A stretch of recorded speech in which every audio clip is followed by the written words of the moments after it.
Hey guys, so check it out. I got an actual Geno hat, so we got that going on now. Today we had some really exciting stuff happen with Super Smash Bros. Ultimate speculation, but first off, I just want to talk about some stuff I was talking about in my last video. So the Munson leak that was about Gordon Freeman possibly coming to Super Smash Bros. Ultimate is dead. First off, VergeBen came out and said that the Munson leak was fake, and then we actually had Munson himself come out and basically declare that it was all a hoax. Over on Twitter, I wrote, not to give this any more attention now, but the Munson leak about Gordon Freeman is dead. And then I show Munson's post where he says, imagine having zero info and making the shittiest leak ever, but still gets covered by several news outlets. How funny would that be? So there you go, that leak is dead. I didn't really believe it all that much anyway. Honestly, I went over all the really sketchy stuff that was going on with it, like Sabi talking about how Munson was begging them not to tweet about it until I made a video. So yeah, I wasn't really trusting that one too hard, but hey, it was still fun to speculate about a lesser speculated about character like Gordon Freeman. It was fun to kind of look into why a Valve rap might happen, what Gordon might have going for him, just like general speculation stuff for a kind of fringe character. It was pretty fun, so no regrets covering that one. At least now we know it's dead. And now for the really exciting stuff that's been happening today. Most exciting is that we actually just got some Resident Evil stuff in Super Smash Bros. Ultimate. So over on Twitter, Super Smash Bros. Wrote, conquer the looming fear for 5 days starting November 29th. 4 new spirits from the Resident Evil series are shambling onto the spirit board in Super Smash Bros. Ultimate. Check it out. And then they have an image of Chris, Leon, Wesker, and Jill, all as spirits for Super Smash Bros. Ultimate. So Resident Evil is a pretty big series to just get a bunch of spirits all of a sudden. Usually, that's the type of series I would expect to get like a playable fighter, to be perfectly honest, before we get spirits from it. But yeah, we're getting Resident Evil spirits this week. And then even more interesting about this particular tweet is that it was actually taken down for a second before it was re-put up with different wording. So people, when it first got taken down, were thinking, oh man, did Nintendo just accidentally leak something like the SNK copyright stuff? Maybe we were actually getting a Resident Evil character? But no, they actually just changed the wording, but that's still pretty interesting. So the new wording says, conquer the looming fear. For 5 days starting 11/29, Chris, Leon, Wesker, and Jill will appear on the spirit board in Super Smash Bros. Ultimate. Check it out. So my assumption here is that they updated it to be absolutely clear that the 4 characters in the image are going to be the spirits joining Super Smash Bros. Ultimate, and that none of them are playable characters, they're spirits that are coming.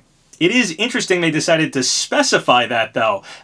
There is no Claire Redfield, for instance, on here, so could it be possible that she could be coming as a playable character and the rest of these are spirits? It would be weird to announce the spirits first before the playable character.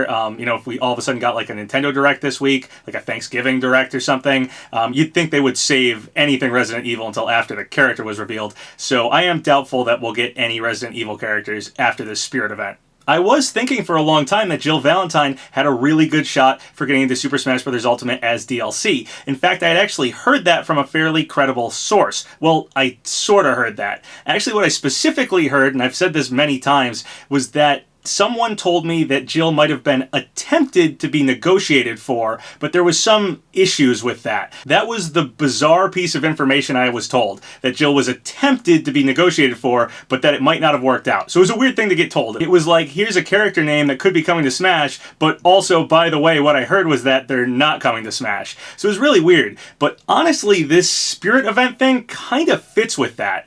It sort of makes me think that at one point Resident Evil was in negotiations, but for whatever reason getting a playable character didn't work out. And maybe these spirits were kind of like a consolation prize or the result of those negotiations that didn't result in getting Jill Valentine as a playable character.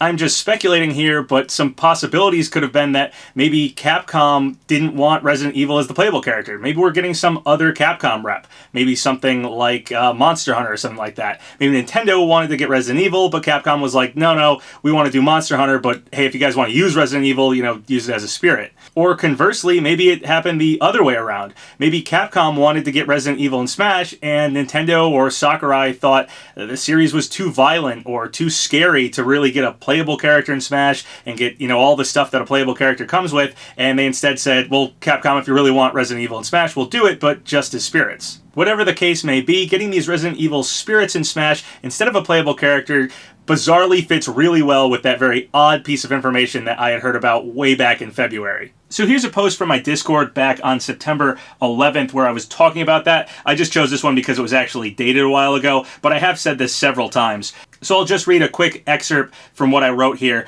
Basically, I was talking about credible sources that had told me names, and which names I had heard from credible sources. So I said, and the other name I heard was Jill Valentine, and I heard her name back in February, but the person I heard it from said they were not sure if the negotiations fell through or what, and that there were issues. So yeah, again, it was a bizarre little piece of information, and it seems to have culminated in getting Resident Evil spirits in Smash, but not a playable fighter. Resident Evil isn't the only Capcom game to get some attention today. Gamatsu was just talking about how Devil May Cry 3 Special Edition was coming to Switch on February 20th. And if you look at when the Fighters Pass is supposed to end, it's supposed to end by February. So some people were starting to think maybe Dante could fit the final character reveal here. Sabi made a tweet earlier today and it says, "This is not a verified leak, take it with a grain of salt. I've heard from a third place that Dante is being heavily rumored now for Smash. Not going to completely back this up until I hear from a main source, but wanted to make it so these rumors are known." And as quickly as that one popped up, Sabi did hear from their main source, and unfortunately Dante got shot down. I wrote over on my Discord, I was just talking to Sabi, unless the Sabi source that says it isn't Crash, Hayabusa, Doomguy, Geno is wrong about the order, they just added Dante to the list of who they didn't hear for Fighter 5. I will say they might have the order wrong here, but Dante is now in the same boat as Crash, Hayabusa, Doomguy, Geno for not being the fifth character Sabi's source heard. So Sabi's source has heard a character name that they believe is the fifth DLC character, but they haven't told us who it is yet. However, what they have done is every time a rumor kind of starts bubbling up, they'll shoot down the names if it's not the character that they heard. So far they've shot down Crash Bandicoot, Ryu Hayabusa, Doomguy, Geno, and now Dante. Over on Twitter, Sabi wrote, "I can corroborate that I did in fact tell PapaGenos what he said in his server. After corroborating with the reliable source who's heard a name for Fighter 5, Dante is not it. Thankfully, this rumor got, likely, squashed early on." So I've talked about how it's really hard for leakers to know the order of reveals for characters. They'll hear a character name that might be absolutely true, but it's really hard to guess when that character is going to be revealed or if another character is going to be revealed before them. So Sabi's source isn't totally infallible. It's completely possible that they've heard a very real character name that is getting into Smash, but maybe it isn't the fifth DLC fighter. I do trust them. I do think that they're probably right. Whatever character they heard is probably the fifth DLC character, but I just want to throw that out there, that knowing the order is really tough, and it's still possible they could be off here. I also saw this floating around that makes it look like I was saying Monster Hunter was confirmed. I don't know if this was just kind of out of context or if it's totally just like faked, like somebody kind of photoshopped this. But yeah, I have not heard Monster Hunter. I haven't heard anybody for sure for the fifth DLC character. So yeah, who the fifth DLC character is, I have no idea. According to Sabi's source, it's not anyone on that list I spelled out there, but those characters could happen later on. Sabi's source has only heard one name. They're just saying that those characters aren't the one name they heard. So yeah, my guess for the fifth DLC fighter, I still don't know. Okay, next up I want to briefly talk about color theory again. McMahon Guy over on my Discord wrote, "Okay, I don't believe in color theory, but it has bothered me that everyone always says the remaining color is orange, so in looking up images to show how it's not that, I noticed something interesting. The character backgrounds have changed. The background behind Banjo used to be undeniably orange, and the background now is sort of a dull yellow, light orange, depending on how you look at it. This is why people think the unused color is orange, and I thought the unused color is yellow." And then they posted this image of the slight change in the background color for Banjo. So potentially maybe that last character is going to use orange and they decided to dull down or, make Banjo's color look a bit more yellow to not clash with the final DLC character's background color of orange, if color theory is to be believed. So we talked a bit about Capcom characters in this video, but the other series that I think has a really good shot at getting this final DLC spot for the Fighters Pass is Bandai Namco. And orange would kind of fit any character from them because their company color is orange. Bandai Namco is also the only company that had third-party Mii costumes in Super Smash Bros. 4, and none of them have returned yet for Super Smash Bros. Ultimate. So Heihachi, Lloyd, Gil, those Mii costumes haven't come back, and it seems pretty likely if the final character was in fact from Bandai Namco, we'd get some of those Namco Mii costumes back. It just fits really well. Sabdeer Z had a really cool theory about Heihachi. They said, about Heihachi not being in Smash was his playstyle. In Tekken you have directional inputs, and Terry introduced a back button. I have a feeling that back specials and moves may play a role to Heihachi's inclusion.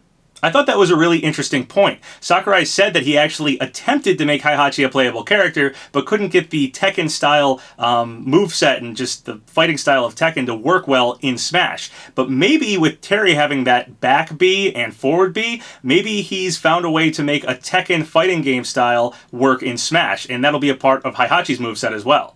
Another character from Bandai Namco that seems really likely right now, actually probably the most likely character. If I had to absolutely guess which character I think is next, I'd probably say Lloyd Irving. Now, I'm not ready to put in like my guess for the final DLC character here, final Fighter Pass DLC character here, but if I absolutely had to, I think Lloyd Irving has the most evidence and the best shot at the final spot in the Fighters Pass. In my last video, I mentioned this recent tweet from Sakurai. It says, "Why is the Smash Bros. SP last year's game nominated, when I thought the Game Awards last year was one day before the release date? This is where Joker stole the invitation. I was also impressed by the performance of the orchestra." And in the comments of my last video, Sarboza Louisville wrote, "Note Sakurai mentioned the orchestra or symphony. Lloyd is in."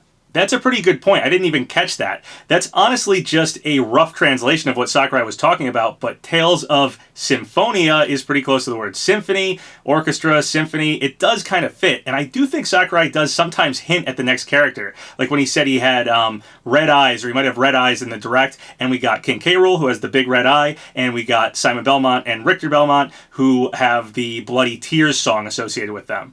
And then finally, last time I was talking about how Shantae is getting a Totaku figure, and Narwhal King over on Discord made me aware that Shantae is also getting a Funko figure very soon. Now, I don't think getting a bunch of new merchandise means a character is definitely going to become playable in Smash or anything like that, but it's another cool thing going for Shantae.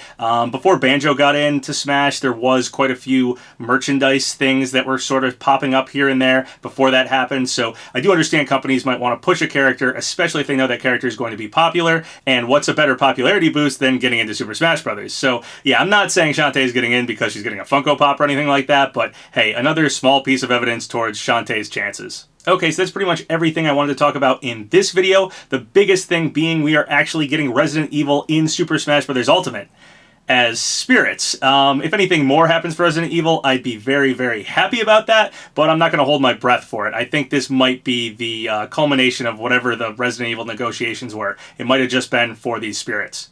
If you guys have any thoughts or comments about any of the stuff I talked about in this video, leave them below. So once again, thank you guys for all the subscribes, all the likes. Really helps out the channel. So if you haven't subscribed yet, go ahead and do so, or like the video, or leave a comment, whatever you want. Until next time, have a good one.